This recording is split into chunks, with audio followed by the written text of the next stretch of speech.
Thank you, ladies and gentlemen. Thank you, Ms. Chairperson. I just want to thank Senator Fogarty for all the hard work he's done on behalf. You know, when we elect our members to go to the General Assembly, we look for them to not only look out for matters of the entire state, but any matters that are specific to us in our local communities. We hope and expect them to do that, to look out for us and to help us. And we know that you've done that, and we appreciate it. And I just wanted to thank you, Senator Fogarty.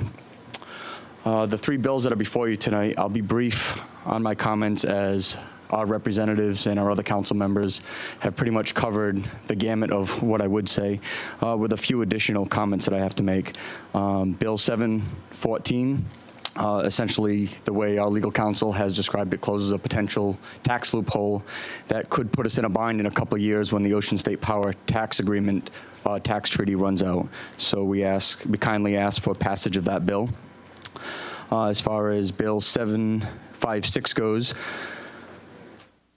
as our counsel, Mr. McElroy, already said, death by 1,000 cuts, how this information has been bled out, and the advisory opinions have been solely incomplete. I know there was a young lady in the opposition of this bill that said, well, one person could hold this entire process hostage, and I suppose that's possible, but I would argue that something needs to be done so that the applicant can't hold us hostage and essentially potentially force us into a decision when their application is wholly incomplete. As far as Bill 769,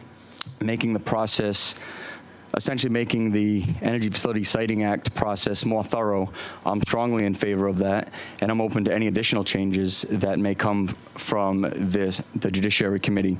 I'd like to point out there was one person, I think it was the same young lady, who said that they don't want to hinder the siting of energy facilities or power plants. They don't want to hinder that process, and by making this process more thorough, somehow that's the case.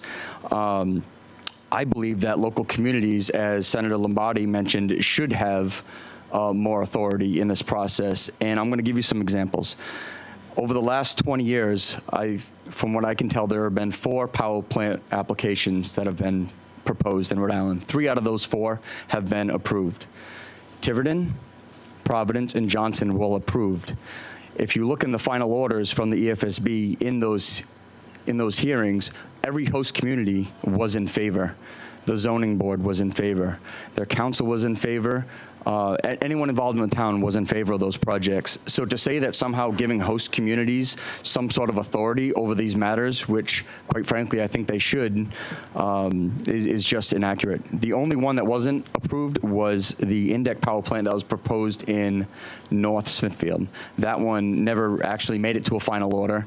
At that particular time, the board used the language that is still a may and not a shall that's being proposed to change in 756. They actually asked some questions that weren't getting answered, and they said, you know what, we've had enough. The applicant's not answering our questions, and they chose to dismiss the application, which is another reason why I believe that they should be required to dismiss this application in the language that Mr. Elmer and Senator Fogarty have proposed in that legislation. The only other comment I have to make is there was some opposition to this bill that that we may run out of power and there are power plants coming offline in the very near future. Quite frankly, I think that's a very subtle attempt of fear-mongering.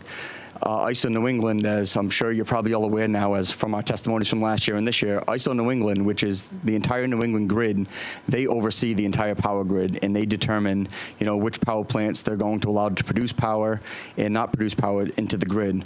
Over the last several years, we have ended each auction for each year, which looks 3 years in advance. We've ended with a significant surplus of power that was not even accepted into the grid, and upwards of 6,000 megawatts. So to say that these upcoming power plants that may or may not come offline is the reason to not pass these bills, I disagree. I wholly disagree, because we have ISO New England that if there was a potential for a problem where we're going to run out of power in this country or in this zone, we would know about it at least 3 years in advance, and with more than enough time for the legislation to perhaps be changed again. But I don't believe that's going to be necessary. With the addition of renewables, especially the Northern Pass, which should be approved anytime, we have an exorbitant amount of hydropower that's going to be coming down from Quebec into our zone, which is more than going to displace any upcoming closures of any other fossil fuel burning power plants. Thank you.